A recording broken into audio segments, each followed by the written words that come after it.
Hello. This video is to offer a quick overview of the very first mammals. Um, and this follows up with the evolution of the synapsid reptiles into the mammals. This is a quick overview, and the videos in this playlist offer more details. And so perhaps this is a good introduction or summary. So, this Mesozoic era is often referred to as the age of reptiles or the age of dinosaurs. And the Cenozoic era is often referred to as the age of mammals. Those aren't bad nicknames, but they're not entirely accurate. And there's one huge misunderstanding that this then, helps to imply. It implies that the reptiles, the dinosaurs die at the end of the Mesozoic era, and then the mammals take off, they appear and they diversify. But the reality is the very first mammals evolved in the Triassic period, in the late Triassic period, only just after the first dinosaurs. And so therefore the Triassic period, all of the Jurassic period, all of the Cretaceous period, mammals lived during this time period. The Cenozoic era is only 65 million years. So that means that 2/3 of the history of mammals occurs in the age of reptiles, quote. 2/3 of the history of mammals is over by the time the, quote, age of mammals begins. Now, this is not including the synapsid reptiles, which began in the Carboniferous, the Permian, and then in the Triassic, although a couple of some cynodonts actually live longer than this, but we're going to focus on the mammals. And so therefore, that's what this is meant to summarize. What did mammals do in 2/3 of their history? Well, the answer is not much. Obviously, I want to elaborate on that. Now, the videos in this playlist, some of them are on the sillier side where, there are accents, but part of that is because not a lot is happening over a very long period of time. And so I thought that this would liven it up just a tiny bit. Otherwise, my students might be, less than interested in very long periods of time where not a whole lot happened. So the summary would go something like this. If you were to compare a cynodont reptile in the mid to late Triassic with an early mammal like Morganucodon in the late Triassic, they're pretty similar. They're small. They were probably both hairy. They were probably both warm-blooded, neither of which gave live birth at the time. And so here's a whole bunch of similarities. They had a secondary palate. They had chewing teeth. They had the dentary squamosal jaw joint, unlike most reptiles. They had lost their lumbar ribs and probably had a diaphragm. Their first two vertebrae allowed them to shake their heads no. And yes, they had similar hip structure, shoulder structures, etc. They looked a lot alike. The reason for that is that this early mammal evolved from this cynodont, and a lot of the features which the mammals would depend on actually evolved in the reptiles which preceded them. Now, there were some differences as well, but they weren't huge. We know that the early mammals would have hair, but cynodonts seem to have at least had whiskers in the snout region, so hair might be older. Once again, the being warm-blooded probably occurred earlier. Mammals would lose the post-orbital bar, but so did the very last of the cynodonts. So that's probably something that had evolved once again in the cynodont reptiles. The things that made them different are, if you looked at this mammal, it would only replace its teeth once. So it had baby teeth and adult teeth, and that's it. Now, reptiles can replace teeth all throughout their lives. The cynodonts were reducing that. So some cynodonts may have been able to replace some of their teeth only once, but then other teeth more than once. But in any case, that was an official change by the early mammals. Teeth could only be replaced once. The brain was bigger in the early mammals compared to cynodonts. There was some final changes to the sphenoid and occipital bones. The quadrate and articular bones of the lower jaw had moved to the middle ear. Now, it was originally thought that that was a defining moment of the mammals. The current model is now instead that this might have happened more than once, that there might have been a couple of groups of mammaliforms, and that the migration of these two little reptilian bones into the ear might have occurred separately.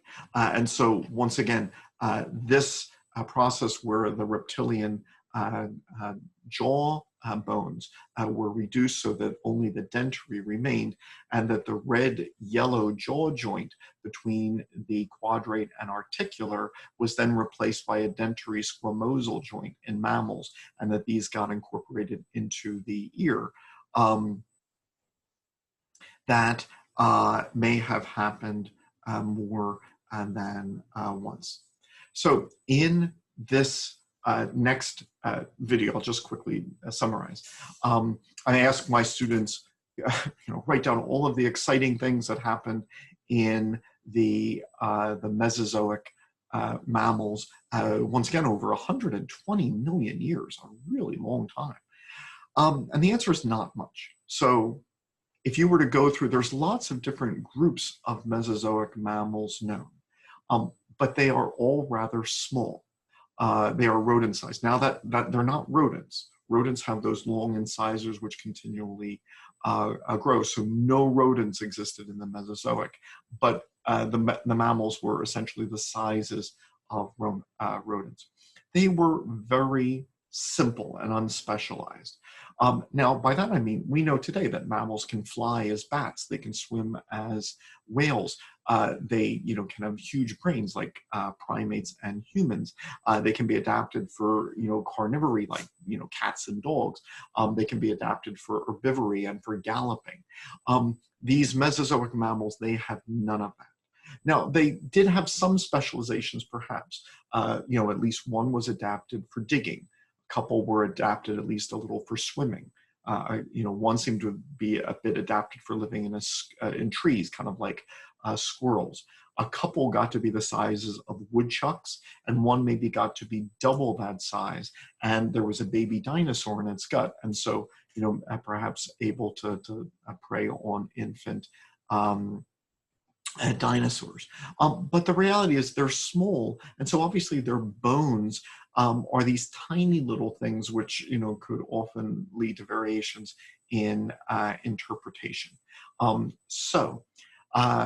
Mammals are around during most of the Mesozoic era. They first appear in the Triassic period towards the end, but all throughout the Jurassic and all throughout the Cretaceous period, mammals are around. They just don't accomplish much. They tend to be small. They were probably nocturnal. I'll get back to that. And they were rather unspecialized. And there were lots of different groups. And these videos, introduce you to a number of them. Like there are the triconodonts. There are the multituberculates, which were very common, sometimes called the rodents of the Mesozoic. They had some modifications of their teeth and probably were adapted to eating plant material. There were docodonts. There was a whole bunch of them, and they become extinct. So we'll get into some interesting features in a second. But perhaps it's interesting. And perhaps this is speaking a little too generally, but obviously the reptiles were keeping the mammals down. We know that mammals have potential. I mean, today mammals, have adapted to a great diversity of lifestyles. Why didn't they in the Mesozoic? Well, the success of the reptiles was probably a factor. The reptiles helped to keep the mammals down. Maybe this in the same way, mammals today are keeping the reptiles down. We know that reptiles are capable of a great diversity of adaptations. I mean, certainly the age of reptiles and dinosaurs, taught us that. So the success of the mammals, may be limiting the diversification of reptiles today, just as perhaps the success of reptilian groups limited the success of mammals. Out of all of the Mesozoic mammals, and so I'm going to transition just a little bit. But once again, just to recap what I just said, we've just kind of recapped 2/3 of mammalian history. Over 120 million years, mammals were around. They just didn't accomplish all of that much. And most of the groups of mammals then became extinct. But out of that huge expanse of time, there were 3 groups of mammals of the many of the Mesozoic that survived until the modern day. And so now I'd like to focus just on those 3, having just mentioned briefly a number of other groups. Now, in this animation, and there's some singing involved, the family tree of life is depicted. But every time that there's a group, say for example, this first one is "We Are the Mammals."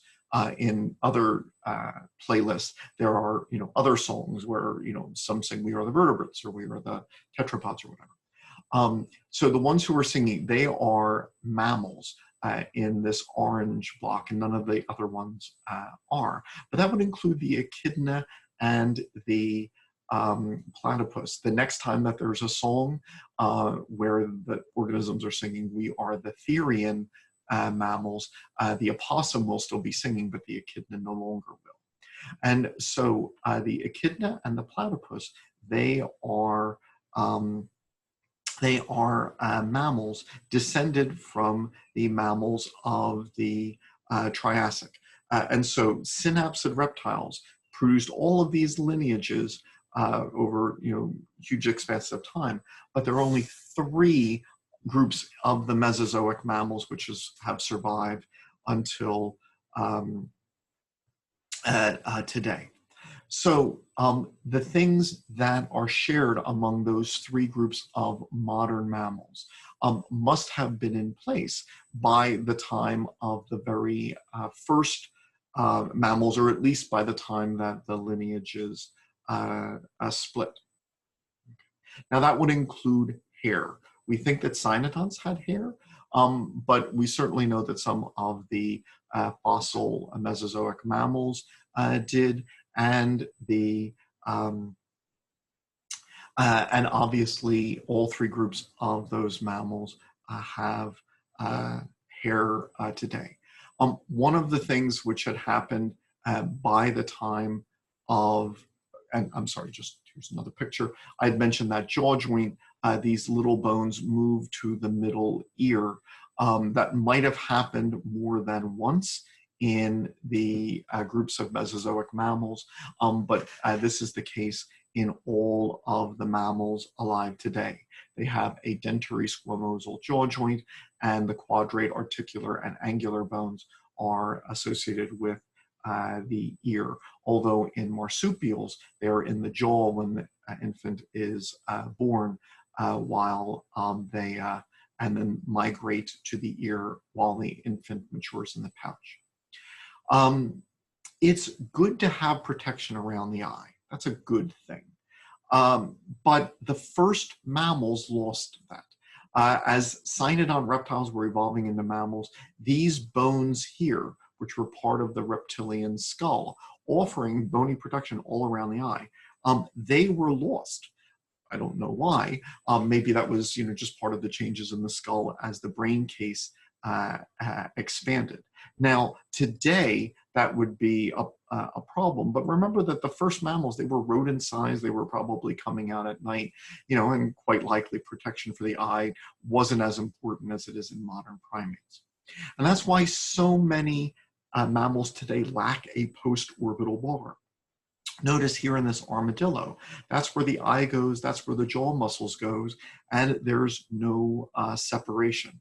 Notice here in this mastodon, that's where the eye goes and the jaw muscles are behind that. The eye goes here, the jaw muscles are here. There's no separation. A funny story, the early people who found elephant heads, fossil and modern, they didn't understand that. And so they didn't understand that even though this is one space, the eye goes here. And so when they saw that there was one single opening here, they said, wow, here's a big skull with a big hole here. That must be where the eye goes. This must have been a cyclops. Not realizing that this was an elephant skull, and that's where the nostrils were at the base of the trunk, and that the eye was actually there. Now, many groups of mammals want to get that post-orbital bar back. For primates, that's very important. That's a defining feature of the primates. Horses also get it back, as do camels.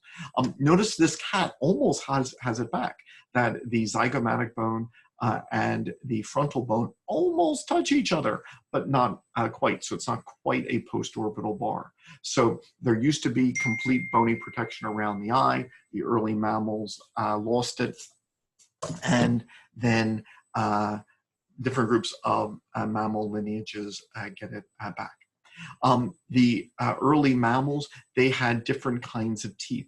They had incisors and canines and premolars and molars. They had occlusion where the surfaces touch, and they could chew their food. The cynodonts had, done most of that, but there were some final modifications of the cheek teeth in the early mammals.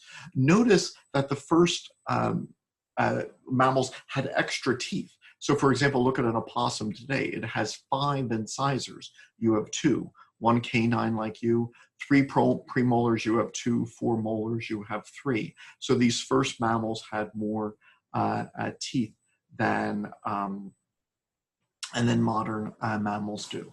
And so the early mammals, they had hair. They had lost the post-orbital bar. They had teeth, which were only replaced once. They no longer had big cells that did clotting. Now they used platelets instead. That's a mammalian thing. They had completely separated the ventricle of their heart so that the deoxygenated blood and oxygenated were completely separate, as opposed to reptiles where there's a partial septum there. Now, a lot of these things we don't know about the cynodonts, because obviously we don't have their hearts. The brains were different by this point. The cerebrum got to be really big. That's a mammalian thing. But the cerebellum was larger as well. And this video goes over, what a lot of mammals share. Obviously, the feature for which the mammals are defined is the mammary glands, which give the infant mammals their first source of nutrition. Now, since the egg-laying mammals have mammary glands, this must have been in place by the earliest or the last common ancestor of the 3 groups of mammals alive today, these mammary glands. Now, the egg-laying mammals, they do not have a central nipple around which these mammary glands are organized. They're just modified sweat glands, and the females essentially sweat milk, and the young lick it off of tufts of hair. But nevertheless, they did have mammary glands. The organization of mammary glands around a nipple, that would be a feature of the live-bearing mammals.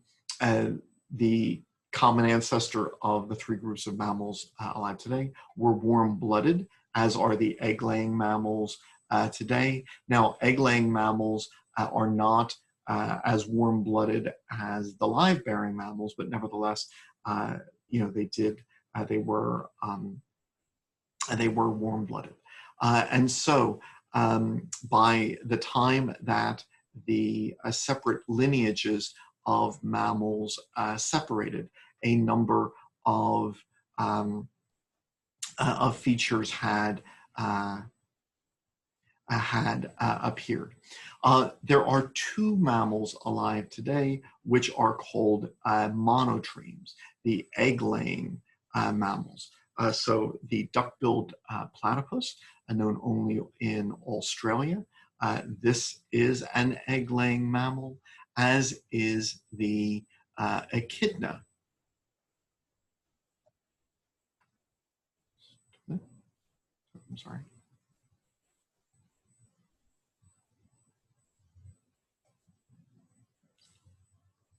Forgive me, I forget which.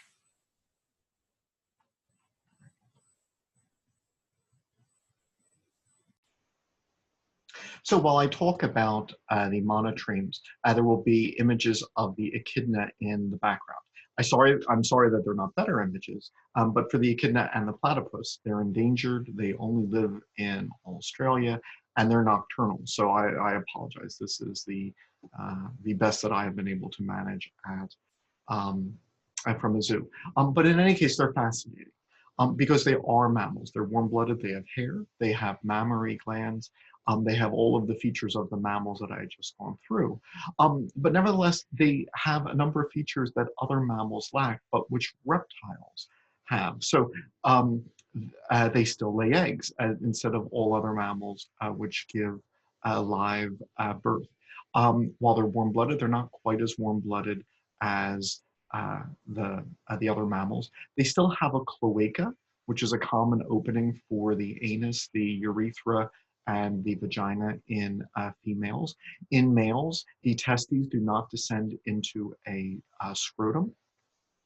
They have a primitive shoulder, which has primitive bones found in reptiles and lacking the spine of the scapula found in later mammals. And so over a number of features, they seem to be intermediate between the other groups of live-bearing mammals and the more ancestral features found in reptiles. And so they seem to depict what the last common ancestor of all modern mammals looked like, that it was still egg-laying and had a number of primitive features. Later, however, then there was a lineage of mammals which evolved live birth. Now, while that sounds like a big deal to go from egg laying to live birth, and I certainly think that for mammals it's a big deal, apparently it's only evolved once, it has evolved a lot of other times. So there are sharks which give live birth, and there are sharks which lay eggs. There are snakes which give live birth, and there are snakes which lay eggs. There are lizards which give live birth, and there are lizards which lay eggs, etc. And so live birth has evolved multiple times in multiple lineages. Snakes and lizards have each evolved at multiple times, but in mammals it's only evolved once. And all of the mammals which give live birth are called therian mammals. Now that would include the placental mammals or eutherians, and then the marsupials or prototherians. So here you can see some marsupials, the opossum of North America, kangaroos from Australia. These are more closely related to each other than they are to the egg-laying echidna and platypus. So while they are mammals, they are also a subgroup of mammals called therian mammals. And that's why in this family tree, when the therian mammals are singing, it includes the opossum, but no longer the echidna. Echidnas are mammals.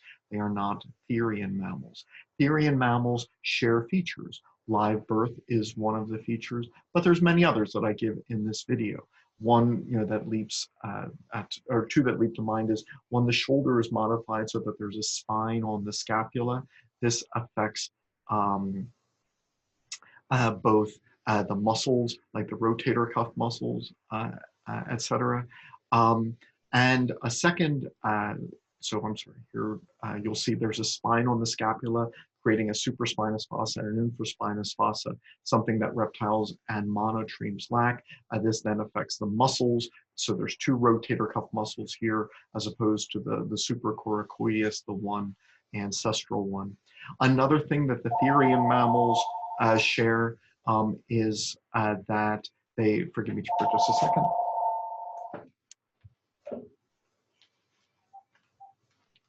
Therian mammals share an SRY gene, which determines maleness.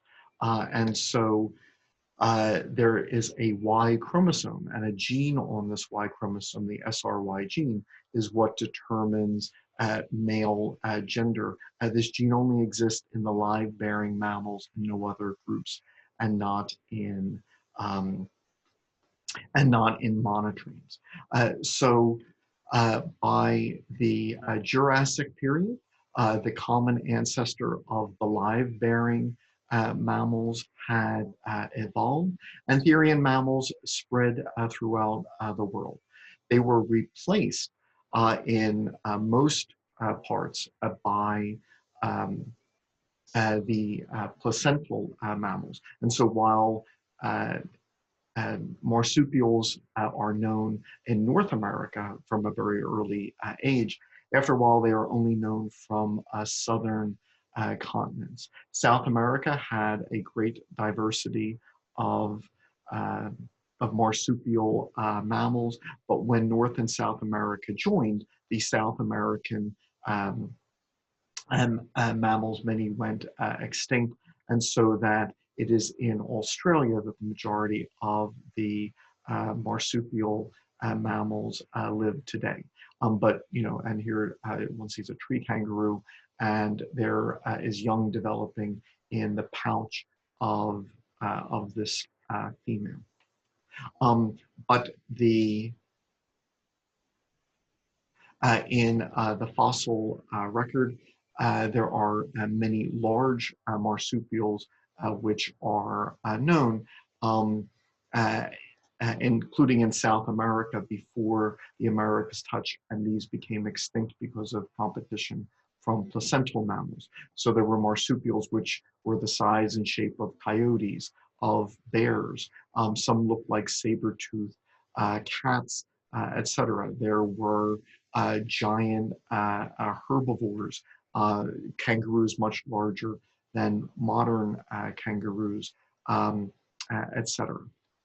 So there are primitive live-bearing mammals today, primitive therians, which are the marsupials of Australia, some in South America. There are a couple of different kinds of opossum and a number of things which look like rodents but are actually marsupials, and one South American lineage reached North America, giving rise to the opossum. The North American opossum is a recent migrant. So there are three groups of Mesozoic mammals which have survived until the modern day. The egg-laying monotremes, the most primitive branch, the marsupials, which are therian mammals that give live birth. But then another group evolved in the Cretaceous here in yellow, the eutherian mammals, or the placental mammals. Now, that's a bit deceiving because marsupials have a placenta as well, but for the most part, it's a different type of placenta. And so, quote, the placental mammals, or the eutherian mammals, they developed mechanisms for keeping the young inside the body of the female for longer periods of time. When a kangaroo gives birth, the young are about the size of bees. They're very small. And so while there is live birth, the young are born in an underdeveloped state. The eutherian or placental mammals, they developed advances so that the young could be born in a more advanced state. So instead of developing in a pouch, young eutherian mammals can be independent relatively at a young age. I mean, some eutherian infants can be walking within hours of birth. And so the eutherian or placental mammals give live birth, but in a much more advanced state. So here's a young infant deer probably on the first day of its life. Now, in subsequent videos, I'll go through the evolution of the various lineages of placental mammals. But I'd like to start here with this shrew. This shrew is an insectivore. And if you're asking, what did the very first placental mammals look like? Well, they certainly didn't look like bugs or cats or primates or deer or cows.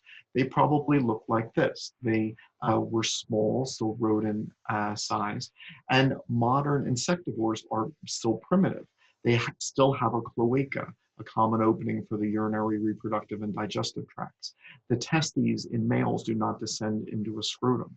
They have a smooth cerebrum as opposed to the more highly wrinkled cerebral cortices of more advanced mammals. If you were to look at the early placental mammals, they still have all these teeth. Look at all of the incisors. Look at all the premolars and molars, more like a marsupial than the later lineages. Some of these early placental mammals still had epipubic bones. And what they are in marsupials, epipubic bones come from the region of the pubic bones to support the pouch. These early placentals, we're not quite sure how they reproduced, but they still possessed epipubic bones. It is thought that epipubic bones were modified over time, and in the placental mammals alive today that have a bone in the penis known as a baculum, that is thought to be a modification of epipubic bones. There are some modern mammals which have a bone in the clitoris as well, but that does not apply to higher primates. So, in the Mesozoic era, which represents 2/3 of the history of mammals, a lot of lineages became extinct, but 3 survive today. The egg-laying monotremes, which are the most distantly related to the other 2.